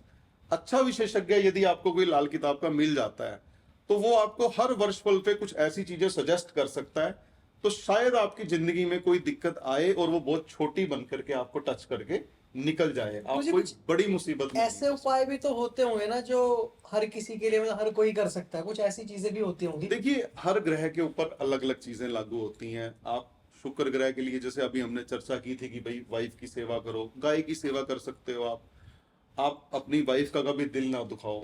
आप किसी को, किसी भी मतलब जो सुहागन स्त्री है उसको गलत नजर से मत देखो आप, तो आपका शुक्र ठीक रहेगा, कहीं कोई दिक्कत नहीं है। आजकल तो मुझे लगता है फिर सबका देखो फिर खराब है तो होगा, सब ठीक है, फिर चल रही है दुनिया ऐसी चल रही आजकल है। ट्रेंड में है ये सब हाँ, चीजें। ठीक है। नहीं देखो संदीप जी, इसमें मैं थोड़ा सा अल्टर करूंगा। आपने ये बात कही ट्रेंड में है, चलो ठीक है, अब भाई कलयुग है, आजकल मल्टीपल रिलेशंस होते हैं, लेकिन सबसे इंपॉर्टेंट चीज होती है कि आप किसी से फॉल्स कमिटमेंट करके उसका फायदा नहीं उठा रहे। बिल्कुल। ठीक है, आपकी तरफ से फॉल्स कमिटमेंट नहीं है, है ना। आप जिसके साथ भी आप रिलेशन में हो, आप लॉयल हो, वो लॉयल है, तो ठीक है, फिर अब प्लेनेट क्या करेगा भाई, जो है ठीक है, म्यूचुअल अंडरस्टैंडिंग है। और फिजिकल अट्रैक्शन या फिजिकल रिलेशन तो फॉर ए सर्टेन पीरियड होता है ना, साल 2 साल में तो फिर दूसरी कंपेटिबिलिटी स्टार्ट हो जाती है, फिर आदमी मैरिज प्लान करने लगता है, फिर आदमी ये सोचता है कि यार अपन घर बसाएंगे, तो ये टेम्परेरी फेज होता है। लेकिन अब ऐसा नहीं होना चाहिए ना, आप पर्टिकुलर अपने किसी पार्टनर को बोलते हो कि मतलब एक ही बात, जैसे आपने एक फिल्म देखी होगी, वो अक्षय कुमार की एक फिल्म थी, तो वो हर किसी लड़की को एक रिंग देता है, वो यही कह के देता है कि ये मेरी दादी ने अपनी बहू के लिए संभाल के रख रखी है। तो ऐसे नहीं होना चाहिए, है ना। आप सिंगल, आप लॉयल्टी इज मोस्ट इंपॉर्टेंट चीज। बाकी फिर आप मंगल खराब है, आप मंगल ग्रह खराब है आपका, मान लीजिए आप भाई के साथ रिलेशन अच्छे रखो, अरे मात्र एक नीम की दातुन करनी शुरू कर दो, मंगल ग्रह ठीक होने लगेगा आपका। आप नीम के पेड़ लगाने शुरू कर दो, मंगल ग्रह बढ़िया होने लगेगा आपका। इसी तरह से शनि खराब है, आप अपनी लेबर के साथ बार्गेनिंग बंद कर दो। आपने देखा कि आपकी लेबर है, धूप में काम कर रही है, तो भाई हर 2 घंटे बाद पानी पिला दो, कुछ खाने को दे दो, और 100 मांग रहा तो 105 दे दो उसे, आपका शनि ग्रह बढ़िया होने लगेगा। आप किसी मजदूर का हक नहीं मार रहे, किसी छोटे आदमी का हक नहीं मार रहे। अब ठीक है, आप दिन रात अब झूठ बोल रहे हो, दिन रात आप दबा के टैक्स चोरी कर रहे हो, माँ बाप नहीं समझ रहे हो, और जाकर के शाम को तेल चढ़ा रहे हो, वो तेल कुछ नहीं करने वाला, वो तेल भी पंडित जी की कमाई ही करवाएगा जो मंदिर में है, तो तेल कुछ नहीं करेगा, मतलब आपके लिए एटलीस्ट वो कुछ नहीं करने वाला। तो इस तरह से आपको ग्रास लेवल पे जाके चीजों को समझना पड़ेगा, मिसगाइड नहीं होना कभी जिंदगी। बिल्कुल गुरुदेव, अभी हम रिलेशनशिप की बात कर रहे थे ना। आजकल रिलेशनशिप में पहले लोग आ जाते हैं, है ना, सम टाइम उनकी कंपैटिबिलिटी कुंडली के हिसाब से नहीं होती है, वैसे वो लड़ाई झगड़ा सब में रहता है। आप भी मैरिड हो, है ना, तो जरूरी तो नहीं कि हर दिन अच्छा ही हो, सम टाइम नोक झोंक हो जाती है पति पत्नी के बीच में भी, कपल्स के बीच में, अगर मैरिड नहीं भी है ना, लिव इन रिलेशनशिप्स में रह रहे हैं, काफी टाइम भी हो जाता है। पर जब बात आती है शादी की आखिरकार, तब पता लगता है कि हमारी जो कुंडली की कंपैटिबिलिटी है उसमें जो है वो गुण जो हम कहते हैं वो में नहीं मिल रहे हैं।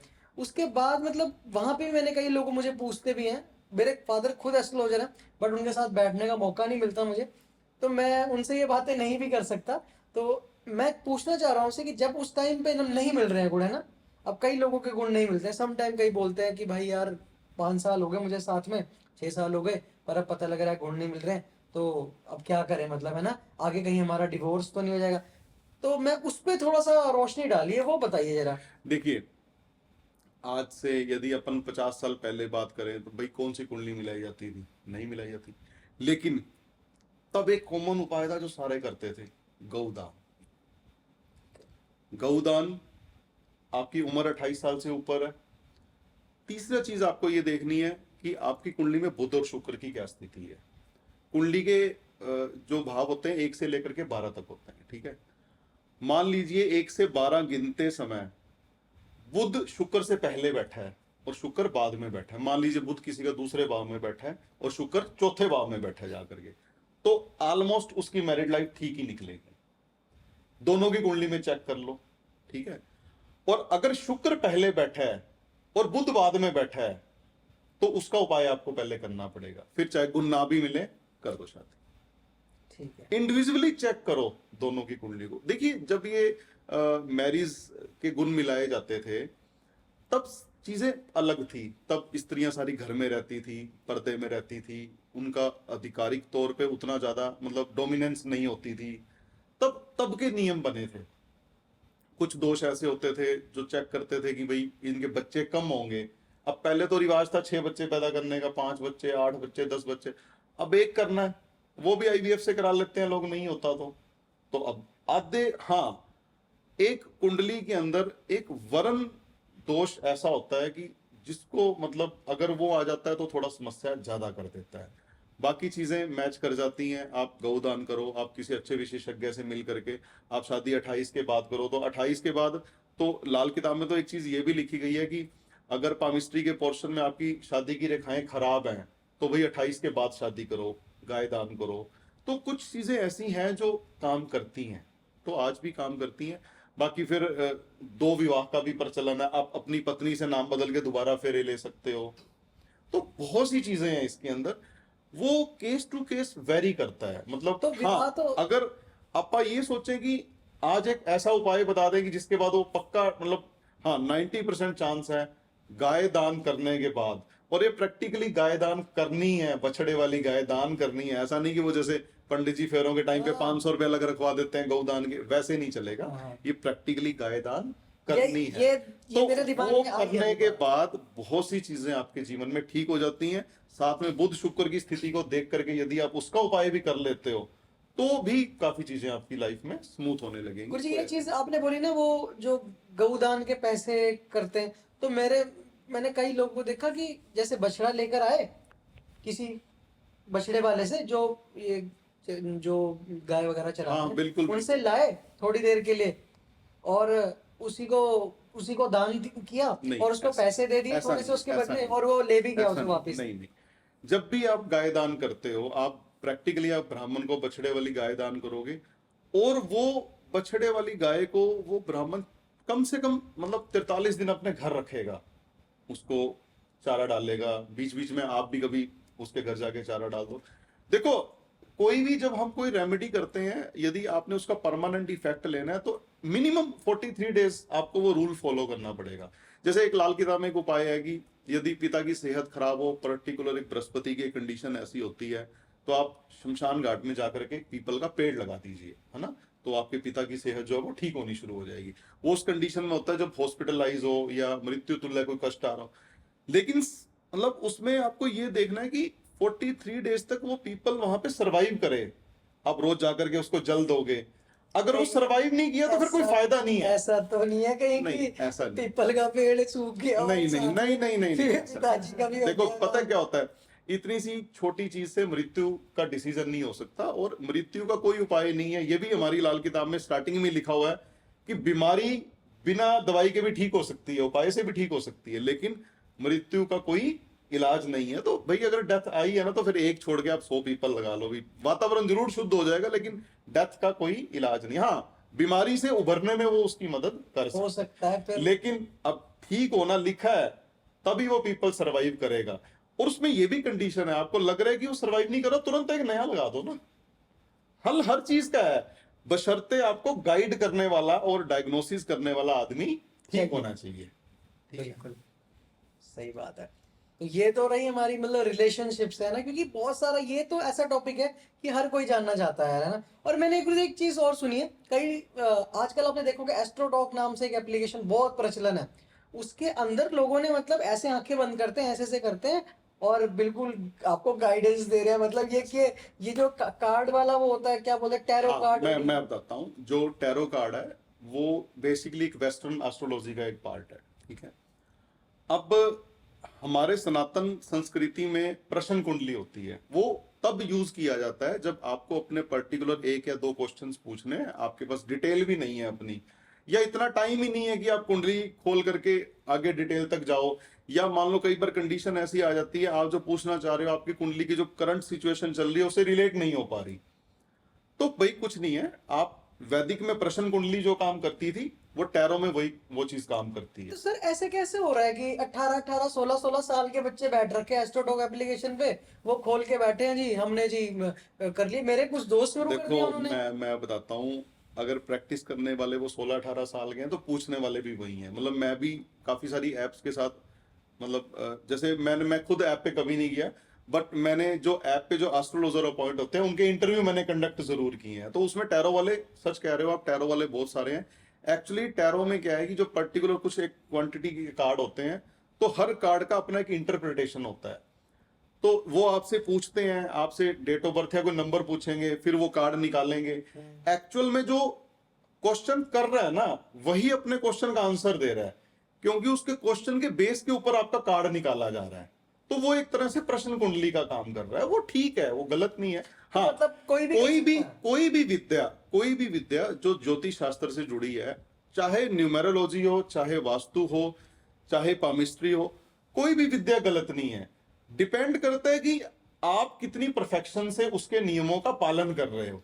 बहुत से लोग ऐसे हैं जो वास्तु कंसल्टेंट है, वो वास्तु से ही सब कुछ ठीक करने का दावा करते हैं, भाई करते भी होंगे, है ना, आप उस चीज में नहीं पढ़ते। अब हम कुंडली देखते हैं, हम कुंडली के साथ वास्तु भी मैच कर लेते हैं। अब ठीक है, अपना अपना स्टाइल है, लेकिन आपको उन नियमों के तहत करना पड़ेगा। आप अगर आप टैरो कार्ड कर रहे हो तो टैरो के भी अपने नियम है, तो आप उन नियम के ऊपर चलो। अगर आप टैरो नहीं भी आपको आता ना, तो हमारे वैदिक सनातन संस्कृति के अंदर प्रश्न कुंडली का चलन होता था। जब कोई पंडित जी के पास पहले जाता था तो पंडित जी जंत्री लेके बैठते थे, आजकल तो कंप्यूटर आ गया, वो जंत्री खोल के पूछते थे कि पूछ माता क्या पूछना है, तो उस टाइम की कुंडली बनाते थे, तो उस टाइम के हिसाब से उसकी बातों का आंसर किया करते थे भी, जो भी उनके पास प्रश्न कुंडली बन करके आई है उसके हिसाब से। लेकिन अब देखो, कुंडली बनना वो एक कैलकुलेशन का पार्ट है, लेकिन इंटरप्रिटेशन तो पंडित जी ने करनी है ना, वो इंटरप्रिटेशन का ही खेल है सारा। टैरो कार्ड में बहुत लोग ऐसे बैठे हैं जो बहुत अच्छी प्रैक्टिस कर रहे हैं, बहुत अच्छे अच्छे आंसर कर रहे हैं, और बहुत ऐसे हैं इनको भी कुछ पता ही नहीं, उनको कार्ड कौन सा निकल के आया उसका मतलब ही नहीं पता। अरे सर मैंने तो ताश के पत्तों से करते हुए देख लिया, बोला ताश के पत्तों से भी टैरो हो रहा है। देखो, ये गलत है। और टैरो टैरो कार्ड जो है उससे करो ना, ताश के पत्तों से क्यों कर रहे हो। नहीं, ऐसे तो एक रमल एस्ट्रोलॉजी भी अभी हाल ही में रिसेंट में आई है, तो भाई मतलब मैं बहुत ज्यादा रूबरू नहीं हूं उस चीज से, रमल एस्ट्रोलॉजी से। लेकिन यदि आप किसी भी विद्या के अंदर आप यदि परफेक्ट हो, तो आप किसी भी विद्या में एस्ट्रोलॉजी में प्रैक्टिस कर सकते हो, कोई दिक्कत नहीं है। आप पामिस्ट्री में करो, आप एस्ट्रोलॉजी में करो, आप लाल किताब में करो, केपी एस्ट्रोलॉजी में करो, जैमिनी में करो, पराशरी में करो, न्यूमेरोलॉजी में करो। आजकल तो मोबाइल न्यूमेरोलॉजी बहुत ट्रेंड के अंदर है, मोबाइल नंबर से मोबाइल बहुत में कुछ चीजें बदल मैंने जाती इसके हैं। बारे में सुना भी है थोड़ा, इस पे भी चर्चा करेंगे। और पहले देखिए, भी मोबाइल नंबर, क्योंकि कोई भी चीज जब हमारे साथ जुड़ती है हमारी जिंदगी में, हमारे जीवन को प्रभावित करती है वो, उसी तरह से मोबाइल नंबर आज की डेट में नाम से भी ज्यादा यूज हो रहा है। बिल्कुल तो भाई उसके अंदर हर नंबर का एक मतलब है, लेकिन फिर वही बात, आप मोबाइल नंबर चुनोगे अपने सबकॉन्शियस के हिसाब से, अपने ग्रहों के हिसाब से। अगर वो ग्रह आपके खराब बैठे हैं तो आपको मार्केट में नंबर ही वही पसंद आएगा जो आपके लिए अच्छा नहीं है।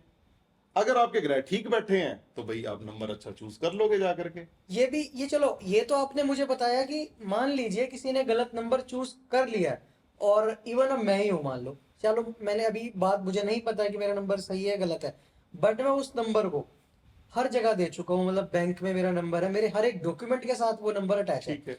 अब क्या किया जाए अगर मान लीजिए मेरे नंबर में, मैंने कहीं सुनी थी, एक वीडियो देखी थी कि आपके जो मोबाइल नंबर है उसके अंदर अगर आपके नंबर रिपीट हो रहे हैं 3 से ज्यादा बार, 7 आ रहा है, 8 आ रहा है, तो बोला आपके लिए वो सही नहीं है। तो क्या, अगर वो सही नहीं है तो अब वो नंबर हम बदल नहीं सकते हैं बेसिकली? देखिए, ऐसा मैं आपकी मजबूरी समझता हूँ, नंबर बदलना इतना आसान नहीं होता आज की डेट में। लेकिन अच्छा, आप एक बात बताइए मेरे को, सबसे ज्यादा आपका डॉक्यूमेंट सबसे इंपॉर्टेंट कौन सा है आज की डेट में, जो हर जगह मांगा जाता है आपसे? बेसिकली हमारे आधार कार्ड वगैरह होते आधार। हैं। मतलब आप ही बता रहे हो ना, ये जब आधार नहीं था तब पैन पून मतलब पासपोर्ट सारे चलते थे, लेकिन जब से आधार आया है तब से सबसे इंपॉर्टेंट क्या हो गया? आधार। आप कुछ मत करो, आप एक नंबर लो, आप उसको अपने आधार के साथ अपडेट करवा दो, सब जगह पे ऑटोमेटिकली वो अपडेट हो जाएगा। ठीक है, तो धीरे धीरे उसका यूज करना शुरू कर दो। पुराने नंबर को इनकमिंग के लिए रखो, आप उस नंबर से दूसरे से मत कनेक्ट हो, कोई आपसे कनेक्ट हो रहा होने दो, आप नए नंबर से ही कॉल करो उसको। जब आप एक व्यक्ति को नए नंबर से 4 या 5 बार कॉल करोगे तो मजबूरी में वो उसको भी सेव कर लेगा। फिर धीरे धीरे साइमल्टेनियसली 1-1.5 साल में उसको धीरे धीरे बंद कर दो। आप देखो, आपने इतने लंबे समय से ग्रहों को खराब कर रखा था, तो एकदम से तो वो ठीक भी नहीं होने वाले, ठीक होने में भी वो टाइम लेंगे, इफेक्ट आपको आने लगेगा। बट ऐसा नहीं है, धीरे धीरे बदला जाएगा, उसको तरीके से किया जाएगा उसको। ठीक है, मतलब करना पड़ेगा चेंज, उसका कोई दूसरा उपाय नहीं है ना। अब 200 रुपए का एक मोबाइल नंबर नया आ जाता है, उसमें भी आपको अल्टरनेट चाहिए, तो फिर आप उपाय कैसे कर पाओगे? बाकी तो वो तो करना ही पड़ेगा, कोई मुश्किल काम नहीं है। ये चीजें तो है ही है, मतलब अगर उपाय करना है तो भाई फिर तो ये चीजें थोड़ा सा बिल्कुल। सेक्रीफाइस तो बस सैक्रिफाइस करना पड़ेगा। आपने कभी ये दिमाग लगाया है कि बहुत से ऐसे तीर्थ स्थल हैं जहां पे जाना बड़ा दुर्गम है? अमरनाथ जी की यात्रा है, कैलाश, आप मनी महेश, जब हम वहां पे चल करके जाते हैं ना तो हमारे वो कष्ट कटते हैं। और जब आप मेहनत करोगे ना किसी उपाय के लिए, मैं इसमें ना बड़ा एक लॉजिक है कि उपाय कैसे काम करते हैं। बहुत पहले मतलब मैंने अपने गुरुजी से एक बार पूछ लिया था क्वेश्चन, ये थोड़ा सा आपका वीडियो लंबा हो जाएगा क्योंकि एक स्टोरी है बिल्कुल छोटी सी, बिल्कुल। कि उपाय कैसे काम करते हैं और उपाय काम क्यों नहीं करते। मैंने अपने गुरुजी से एक दिन पूछ लिया, मैंने कहा गुरुजी ये बताओ भी, किसी किसी को तो तुरंत उपाय काम कर जाते हैं और कोई व्यक्ति बेचारा सब जगह भटक लेता है, उसको उपाय काम नहीं करते। तो गुरुजी ने मेरे को एक स्टोरी सुनाई। तो गुरुजी ने मेरे को कहा कि एक तांत्रिक था, उस तांत्रिक के पास, उस तांत्रिक का एक दोस्त था जो कि बड़ा तर्क वितर्क वाला था, वो इन चीजों को मानता नहीं था। तो उस तांत्रिक के पास एक व्यक्ति आया अपनी समस्या लेकर के, तो वो जो उसका दोस्त था जो नास्तिक था तांत्रिक का, वो भी देख रहा था। तो उसने अपनी समस्या बताई, उसने पर्टिकुलर उसको कुछ चीजें लिख करके दी कि भाई ये सामान ले आ, और इतने बजे तेरे को शमशान घाट में जाना है, तेरे को ये कपड़े डालने हैं, तेरे को ऐसे करना है वैसे करना है, और उसके बाद तू नहर पे जा करके वहां पे बिल्कुल निवस्त्र नहाएगा और ये सामान वहां पे छोड़ करके आ जाएगा और तू पीछे मुड़ के नहीं देखेगा। तो उस व्यक्ति ने बहुत बिल्कुल मतलब जैसे उस तांत्रिक ने उसको बताया था, उसने वैसे किया सारा कुछ और उसका काम भी हो गया। तो जो नास्तिक व्यक्ति था, जो तांत्रिक का दोस्त था, वो तांत्रिक को पूछता है कि यार तुमने इसको बताया, बड़ा अच्छा, मतलब अगले का काम हो गया, खुश था बंदा, लेकिन तुम्हारे पास पिछले दिनों एक व्यक्ति आया था, उसने भी उपाय किया, उसको काम नहीं किया। तो तांत्रिक ने ना एक बात बोली उसको उसने कहा कि जब हम ऊपर वाले पे फेथ करके और जिसने आपको उपाय रिकमेंड किया है उस पे पूरा विश्वास करके जब हम बिना किसी डाउट के रेमेडी करते हैं, तब यूनिवर्स की ताकत उस उपाय के अंदर जान डालती है। ठीक है, और व्यक्ति का काम हो जाता है। लेकिन जब हम डाउट करते हैं किसी चीज के ऊपर, तब उपाय काम नहीं करते। देखो, गाय को चारा तो बड़े लोग डालते हैं, लेकिन एक व्यक्ति पंडित जी के कहने पे अच्छी भावना से बिना किसी शक के गाय को चारा डाल रहा है, तो वो उसके ग्रह ठीक करेगा। अब गाय को चारा ये थोड़ी ना कि पंडित जी के कहने पे सारे डाल रहे हैं, गाय को चारा तो बहुत लोग डाल रहे हैं, लेकिन वो जिसको पंडित जी ने रिकमेंड कर दिया उसके लिए उस कार्य का अर्थ बदल गया। तो इस तरह से उपाय काम करते हैं। तो जब भी हम कोई डाउट मन में लेकर के आते हैं, या फिर हम YouTube से देख करके खुद उपाय करते हैं, या फिर हर गली में पंडित जी बैठे हैं, सबसे जाकर के पूछ के सारे उपाय कर लिए, अब इतने उपाय कर लिए, इतनी दवाइयां खा ली, बीमारी बेचारी खुद कंफ्यूज हो गई, तो ग्रह भी कंफ्यूज हो जाते हैं। तो इस तरह से उपाय काम नहीं करते। करना क्या चाहते हो, वही वाला सीन हो जाता है। इसलिए आपको डायग्नोसिस आपका बहुत जरूरी है, इंपॉर्टेंट है कि आपको रूट लेवल पता होना चाहिए कि कैसे उस पर काम करना है। तो गुरुदेव, इससे ही मुझे एक क्वेश्चन भी मेरा मतलब आता है सामने कि अभी आपने बात की तांत्रिक की है ना, तो तंत्र मंत्र ये सब चीजें मतलब इफेक्ट करती है। बहुत सारे लोग बोलते हैं हमारे साथ हमने एक्सपीरियंस किया इसको, काला जादू आप कहते हो ब्लैक मैजिक होता है, किस लेवल पे हो रहा है, हो भी रहा है असल में या नहीं है? देखो मैं बताता हूँ, ब्लैक मैजिक होता है, तंत्र क्रियाएं होती हैं, ये दो तरह से काम करती हैं आपके जीवन में। एक, ईर्ष्या द्वेष के द्वारा किसी ने आपके तंत्र करवा दिया। दूसरा, जाने अनजाने में आपने इनवाइट कर दिया। ये दो चीजें होती हैं। इसमें भी फिर फर्दर आगे डिवीजन होती है। एक है कि आपके अंदर कोई एंटिटी आ गई, कोई और आत्मा या पोजेशन किसी और का। पोसेस हो जाना जिसको हम कहते हैं।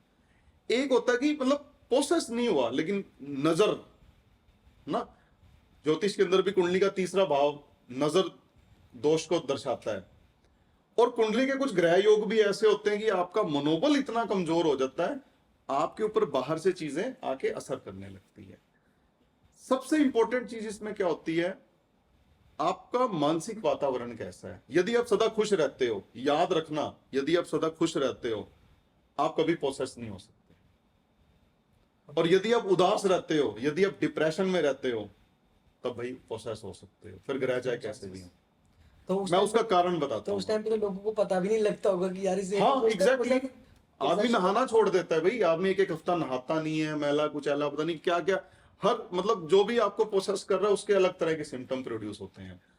जब आप खुश रहते हो, आपकी जो आत्मा है उसका पूरा फैलाव रहता है, ठीक है। आपके शरीर में इतनी जगह ही नहीं होती कि कोई बंदा या कोई आत्मा एंटर कर जाए आकर के। ये बहुत बड़े दार्शनिक ने बताई है ये बात, जिसका मैं नाम नहीं ले सकता, बहुत लोग सबको अच्छा नहीं मानते हैं ना, तो जिसने ये बताई उसके मैंने कुछ मतलब बुक्स पढ़ी थी, तो उसमें मैंने ये पढ़ा था।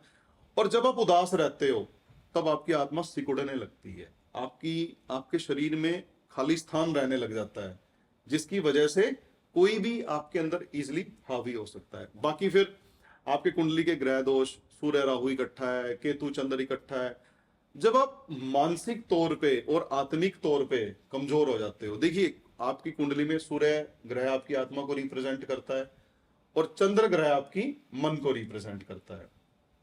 मानसिक तौर पे और आत्मिक तौर पे जब आप दोनों तरह से कमजोर हो जाते हो, तब आप अवसाद के और डिप्रेशन की शिकार बड़ी जल्दी होते हो।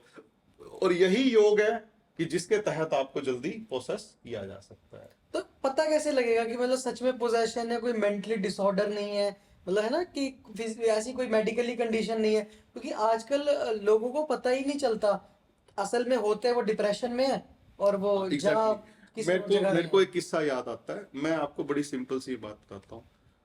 अगर व्यक्ति पोसेस नहीं है तो वो धार्मिक क्रियाएं करते टाइम हटेगा नहीं पीछे, वो पूजा पाठ भी कर लेगा, वो मंदिर भी चला जाएगा, धूप भी कर लेगा। Okay. बावजूद उसके जब उसको भाई पर्टिकुलर दौरा पड़ेगा डिप्रेशन का, तब ऐसी हरकतें भी कर देगा कि आपको लगेगा कि वो पोसेस है ना।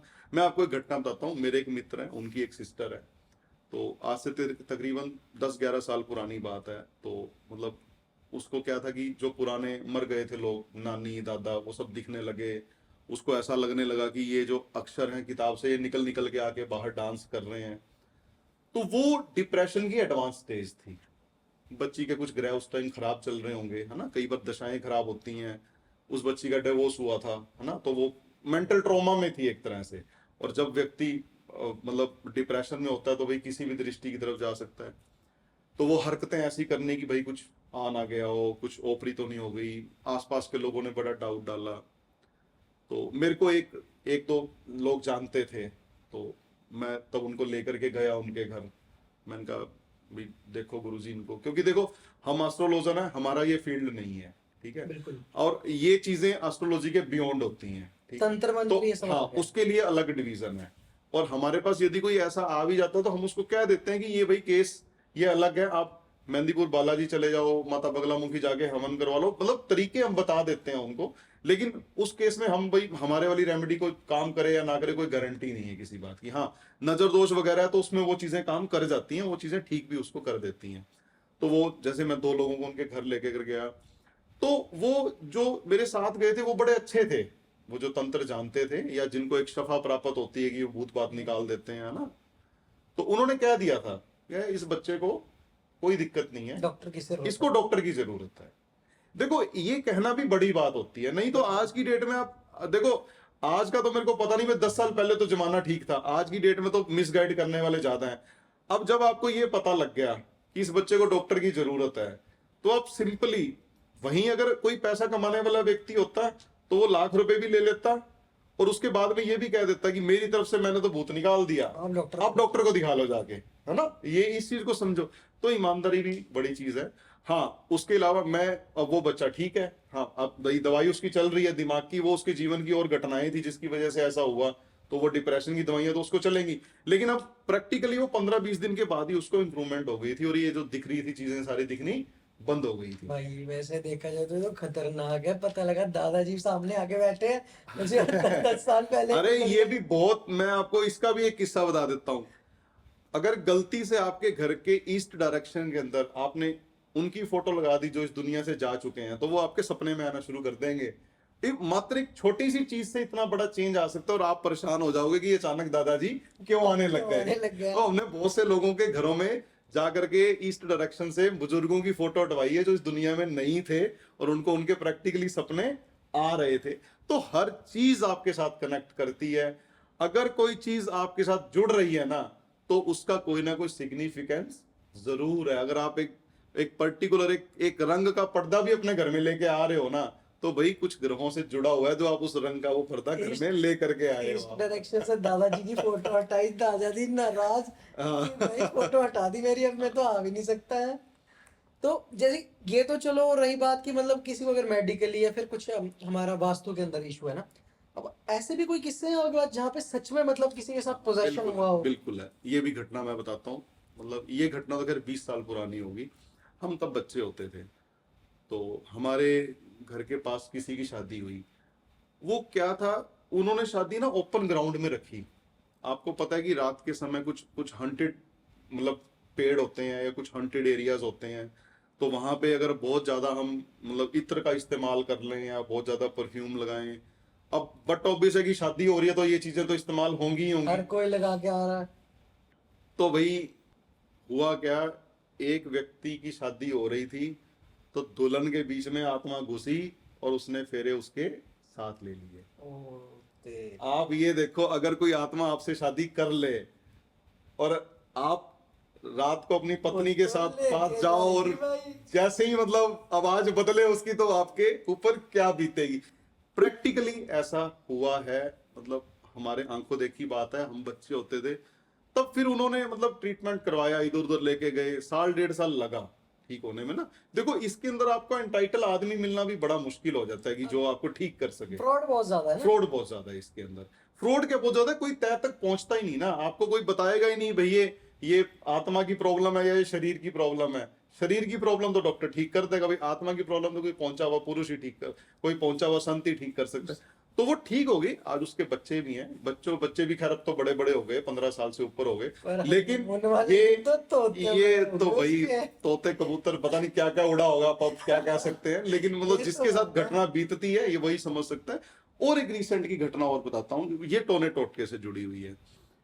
मेरे एक नोनटू हैं, उनके बेटे की शादी हुई, तो घर में कोई रिश्तेदार ऐसा था भाई जो द्वेष रखता था। वो पता नहीं क्या, वो मतलब कुछ कोई कील कुल 2-3 कहीं से ले आया तांत्रिक से, तांत्रिक क्रिया करवा करके। तो वो लड़के ने जहाँ पे मतलब रहना था अपनी पत्नी के साथ, वहां पे पर्टिकुलर किसी कोने के अंदर उन कीलों को किसी चीज के साथ मिला करके दबा दिया। तो चलो जी, रिश्तेदार सारे चले गए, सब कुछ हो गया। अब भाई लड़के को पता नहीं क्या, वो लड़का तो उठ के अचानक बड़बड़ाने लगा, अजीब अजीब सी बातें करने लगा। ये करवाया भी लड़के नहीं था ना, लड़के के किसी रिश्तेदार ने करवाया था। वो बाई चांस उनके घर रुके थे, है ना। और फिर क्या किया, उनके कोई गुरुजी थे जो बड़े पहुंचे हुए थे, तपस्वी थे। तो गुरुजी का घर पे आना हुआ अगले दिन, तो फिर गुरुजी ने पूरे घर की रेकी करी, क्योंकि जो संत लोग होते हैं ना, इनकी इंट्यूशन पावर बड़ी स्ट्रांग होती है ना। और छोटी मोटी प्रॉब्लम को तो ये आशीर्वाद से भी ठीक करने की हिम्मत रखते हैं, मतलब। लेकिन ऐसे संत बहुत कम है जीवन में जो सच में एक भक्ति करना जानते हैं।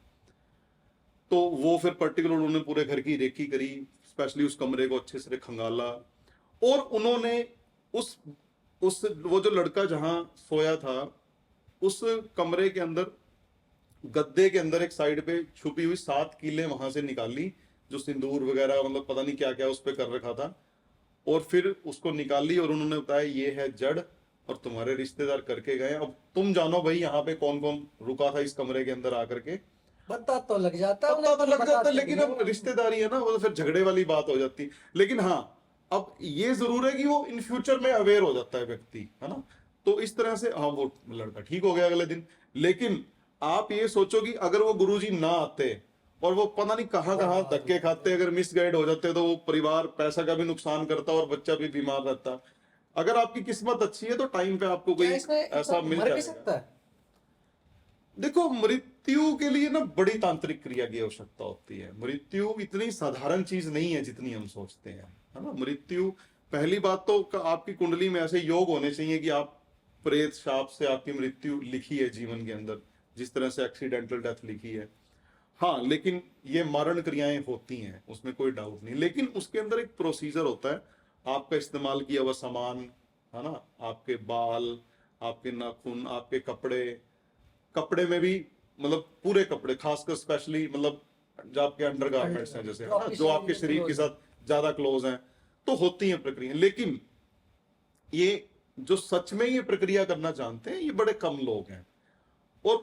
और मैं तो मतलब धिक्कार है ऐसे लोगों पे जो चंद पैसों के लिए दूसरे की जिंदगी को संकट में जो डाल देते हैं, है ना। फिर भी बचाने वाला मारने वाले से सदा बड़ा होता है। तो अगर आपकी किस्मत अच्छी है तो आपको कोई ना कोई ऐसा मिल जाएगा। लेकिन भाई ऐसी घटनाएं हैं, ऐसी घटनाएं बहुत हैं। आप कुरेदने लगोगे तो बहुत क्योंकि ये भी एक अलग संसार है। हम बात कर रहे हैं भाई, क्या पता वहां पे कोई बैठी हो, हमें क्या पता। लेकिन तो यार डरावनी वाली बात है भाई, ऐसे तो आप तो डरा आज रात को तो भाई को डर लगेगा और मेरे को पता नहीं। आज तो आप डरा रहे हो फिर तो। तो ये बिल्कुल होती हैं। लेकिन हाँ, यदि आप पूजा पाठ करते हो, आपने कोई इष्ट धारण किया हुआ है, तो आपको जीवन में कोई ना कोई संकेत ऐसा जरूर मिल जाएगा कि आप थोड़े से अलर्ट हो जाओगे, अलर्ट हो जाओगे, और आप अच्छे किसी साधु संत की शरण में चले जाओगे, आपका बचाव हो जाएगा। निपटारा हो जाएगा। तो कर्म हमेशा अच्छे रखो, अपने इष्ट पे यकीन रखो, पूजा पाठ, पुराने रीति रिवाज, बुजुर्गों की सेवा, माँ बाप की सेवा। माँ बाप की सेवा, तो ये चीजें आपको थोड़ा बचा के रखती हैं, थोड़ा आपकी सुरक्षा तो करती हैं एक तरह से। और इस वीडियो के अंदर तो ऐसा हो गया कि मान लो हमने काफी सारा वाइडर हमने टॉपिक इसके अंदर डिस्कस किया, पॉडकास्ट भी काफी लंबा हो चुका है। तो अभी इसके अंदर तो हमने काफी कुछ चर्चा की अलग अलग चीजों के बारे में। कोशिश करेंगे आने वाले पॉडकास्ट में जल्दी जल्दी हाँ, हम जो है आने वाले और पॉडकास्ट में ये प्रयास करेंगे कि पर्टिकुलर particularly, किसी एक चीज को पिक करके उस पे चर्चा उस पे की। इलेबोरेट करने का हम प्रयास करेंगे। बिल्कुल। तो आप अभी लोगों को अंदाजा हो गया होगा, थोड़ा सा ऑडियंस को पता लग गया होगा कि काफी नॉलेजेबल पर्सन सेठी साहब नहीं हमारे नहीं, साथ हैं। मतलब और देखो, वो देखिए, हमारे गुरुजी महान, जिन्होंने हमें ये सब सिखाया, मतलब अपनी क्या औकात है, और वो अलमाइटी, वो परमात्मा जो सबको और ज्ञान काफी देता है। इंटरेस्टिंग किस्से भी भाई आपके लिए आने वाले हैं, क्योंकि जैसे गुरुजी ने भी बताया हमें कि भाई रात को पत्नी चेंज हो गई है ना, पता लगा उसकी जगह कुछ और ही आ गया। भाई ठीक तो है, ध्यान रखना। भाई खुले में शादी करो तो परफ्यूम मत लगाना। परफ्यूम नहीं लगाना भाई। और आसपास कुछ नेगेटिव जगह होती है नेगेटिव वाइब्स होती हैं, नेगेटिव वाइब्स होती हैं। वहां पे हो आपको जाता है। आपको यकीन नहीं होगा, मतलब बहुत से रेलवे स्टेशन आज भी ऐसे हैं, आपको ध्यान होगी, पाकिस्तान से जब 1947 का डिवीजन हुआ था, तो बहुत सी ट्रेनें ऐसी थी जो कट करके आई थी। भाई बहुत से रेलवे स्टेशन आज ऐसे ऐसे हैं, आज भूतिया भी, है। जो अभी भी भूतिया हैं, मतलब वहां पे वो चीजें हैं अभी भी, और लोगों को महसूस हुआ है। लेकिन अब वही बात है, आप किसी को नहीं छेड़ोगे, आप अपने रास्ते, भाई वो अपने रास्ते, उनका ये अलग भूत संसार। वाला टॉपिक तो अगली बार के लिए रखते हैं। जैसे ही मतलब थोड़ा सा बने रहो, ठीक है। इस वीडियो में, इस पॉडकास्ट में तो इतना ही था, क्योंकि आगे जो चल के जो आने वाली है ना वीडियोस, वो बहुत ही जबरदस्त वीडियोस होने वाली है, बहुत ही जबरदस्त पॉडकास्ट होने वाली है। काफी लंबा पॉडकास्ट होगा, और सर के साथ भी मतलब बैठ के काफी अच्छा लगा। और अगला पॉडकास्ट होगा सर के साथ, तो भाई समझ जाओगे आपकी अगली बार कुछ जबरदस्त आने वाला है। थैंक यू सो मच सेठी साहब, ओके, हमारे सभी पास को आए, प्रणाम, है सभी ना। को प्रणाम। बिल्कुल। और ये पॉडकास्ट काफी लंबा भी हो चुका है, काफी मजा आया है। तो बस बने रहिए ऐसे ही, हमारे चैनल का सब्सक्राइब कर लीजिए, तब तक वीडियो को लाइक शेयर जरूर कर लीजिएगा। और सेठी सर का भी अपना यूट्यूब का चैनल है, वो डिस्क्रिप्शन के अंदर हम मेंशन कर देंगे, वहां से आप जाके इनके चैनल पे विजिट कर सकते हैं। काफी एस्ट्रोलॉजी, न्यूमरोलॉजी से रिलेटेड वीडियोस इनके चैनल पे डेली बेसिस पे डलती रहती हैं। और अगर आप पॉडकास्ट का ऐसे ही मजा लेना चाहते हो, कुछ इन्फॉर्मेशन आप लेना चाहते हो तो भाई चैनल को अभी के अभी सब्सक्राइब कर लो। नेक्स्ट वीडियो आपके सामने आ जाएगी बहुत जल्दी। मिलते हैं, तब तक के लिए टिल देन सब्सक्राइब करो भाई, है ना। बाय सभी बाय। खुश रखो, भगवान की कृपा बिल्कुल। सब पे बनी रहे। जय हो।